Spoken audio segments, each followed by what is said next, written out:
Welcome to another episode of China Update, where I provide you guys with the most up-to-date political, economic and geostrategic analysis on the world's number 2 economy. My name is Tony. Let's jump in. Okay, happy Friday everybody. I hope you've had a productive week and have a lovely relaxing weekend planned ahead. Just a piece of housekeeping at the beginning of the episode. As most of you already know, there will not be an episode tomorrow on Saturday if all goes to plan. I will be flying back to New Zealand.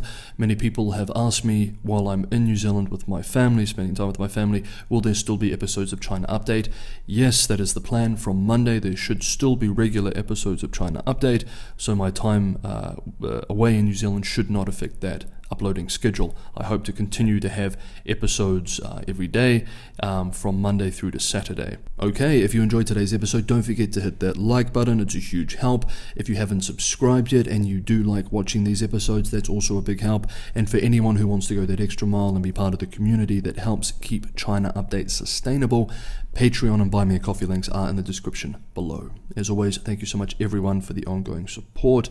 Now, let's jump into today's fairly foreign policy and geopolitics heavy episode of China Update. In Washington this week, the House voted to establish a new select committee called the Select Committee on the Strategic Competition between the United States and the Chinese Communist Party, intended to come up with ways the US can counter China's growing economic and strategic power.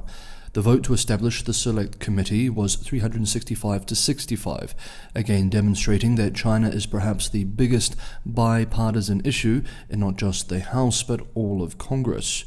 Quote, even though it is chaired by a Republican, this committee may not be completely unwelcome by the Biden administration as it pursues tougher policies towards China. Speaker McCarthy and Representative Mike Gallagher, Republican, who will chair the committee, penned an op-ed last month unpacking their views on the new Select Committee and how they see the nature of the US-China competition going forward.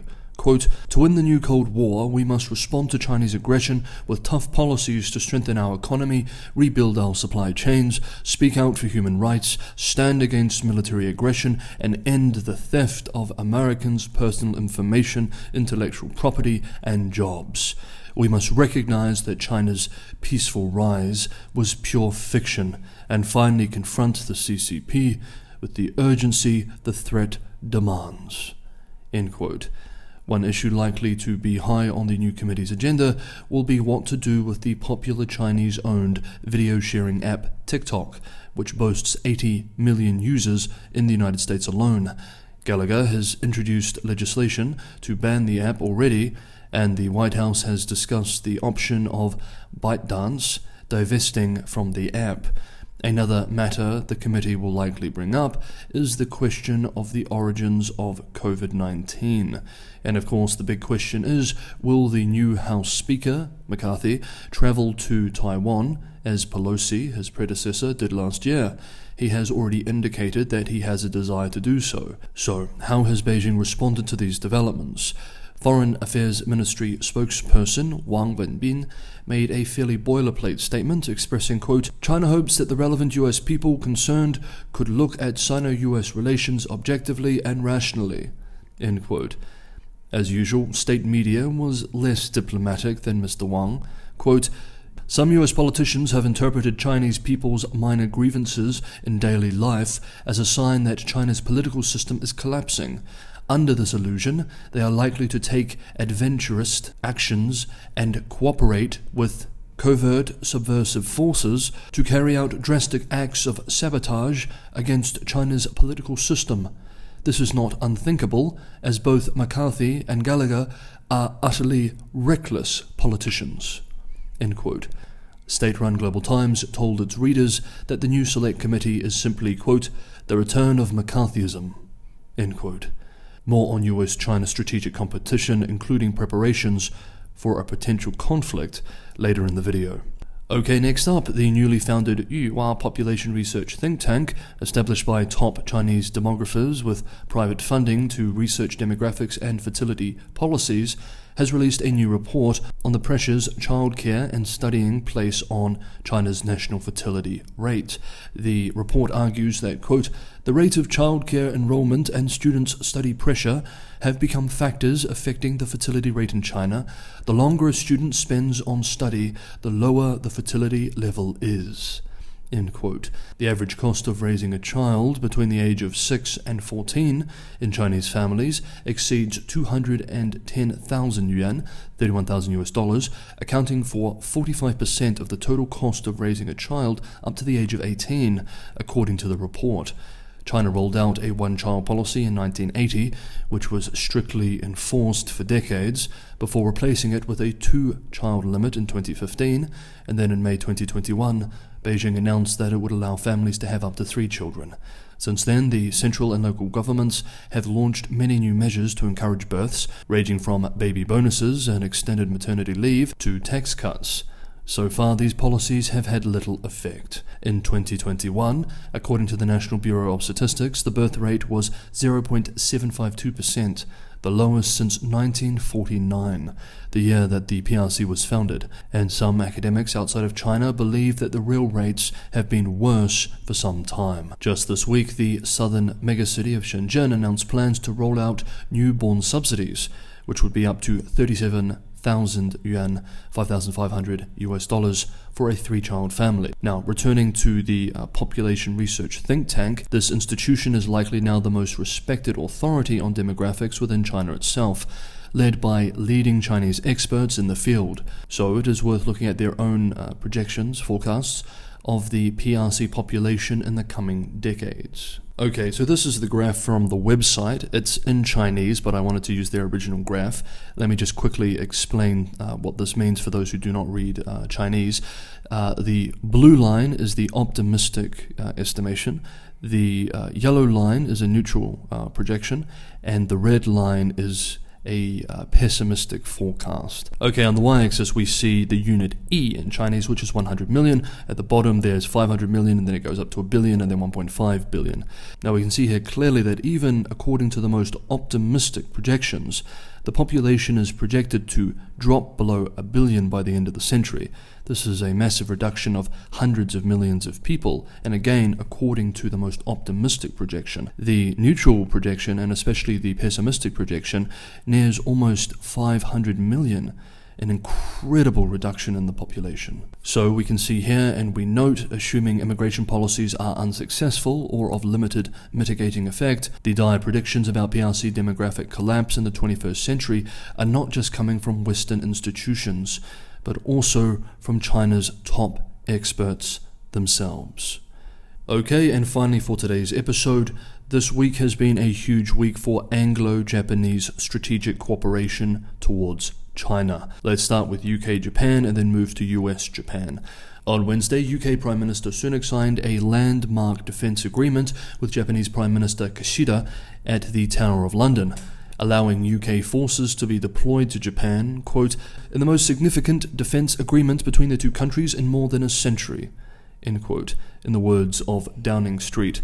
The UK will be the first European country to have a reciprocal access agreement with Japan. Last month, the UK, Japan, and Italy launched the so-called Global Combat Air Program, created with the aim of developing a, quote, next-generation fighter aircraft, end quote, by 2035. Meanwhile, today, Friday, Japanese Prime Minister Kishida is meeting with US President Biden in Washington. US and Japanese security officials met in DC a few days ago in advance of the meeting and agreed to the so-called A New Era of Strategic Competition plan. Commentators largely agree that this development is a very big deal, and it represents a major strategic shift for Japan, as Tokyo is firmly moving in line with Anglophone nations to more aggressively counterbalance Beijing. As we read some of the language from the readout of the meeting, we remind ourselves that while we have seen this rhetoric from the United States and others in recent years, this is very strong and very new language from the Japanese in relation to their relationship with the People's Republic of China. Quote, the ministers concurred that China's foreign policy seeks to reshape the international order to its benefit and to employ China's growing political, economic, military, and technological power to that end. This behavior is of serious concern and represents the greatest strategic challenge in the Indo-Pacific region and beyond. The ministers condemned China's dangerous and provocative military activities around Japan, including China's ballistic missile launches in August 2022, in response to the Pelosi trip to Taiwan, during which some missiles landed in waters near Japan's Sakishima Islands. They also reiterated their strong objections to China's unlawful maritime claims, militarization of reclaimed features, and threatening and provocative activities in the South China Sea. The ministers stated that their basic position on Taiwan remained unchanged, and reiterated the importance of maintaining peace and stability across the Taiwan Strait. They expressed serious concern about the state of Hong Kong's autonomy and freedoms, as well as human rights issues, including in the Xinjiang Uyghur Autonomous Region. End quote. During the ministerial meeting earlier this week, the two countries reaffirmed Tokyo's decision to acquire hundreds of American Tomahawk cruise missiles to give Japan the, quote, counter-strike capability, end quote, to strike targets on the Chinese mainland and in North Korea. The meeting also confirmed the plan to station a U.S. Marine regiment, 2,200 personnel, equipped with anti-ship missiles in Okinawa by 2025. Another significant move.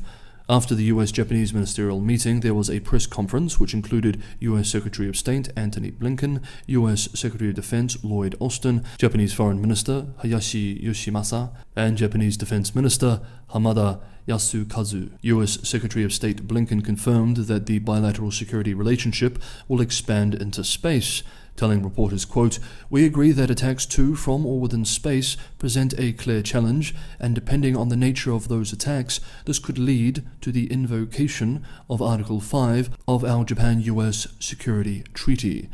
During the press conference, Japanese Foreign Minister Hayashi expressed, quote, "First of all, on China presents an unprecedented and the greatest strategic challenge. Its foreign policy to recreate international order to serve its self-interest is a grave concern for the Japan-US alliance and for the whole of the international community." End quote. Again, we remind ourselves that this is extremely strong language by Japanese diplomatic standards, and analysts argue that it is a massive shift in Tokyo's rhetoric on Beijing. Quote, "For the first time in decades, Tokyo and Washington are seriously preparing for the possibility of a major conflict in the near term. This week, therefore, marks the beginning of a major and remarkably rapid shift in Japan's approach. Three major transformations are underway simultaneously. 1. The defense spending surge in Tokyo. 2. Reimagined command relationships. And 3. Substantial posture and capability changes.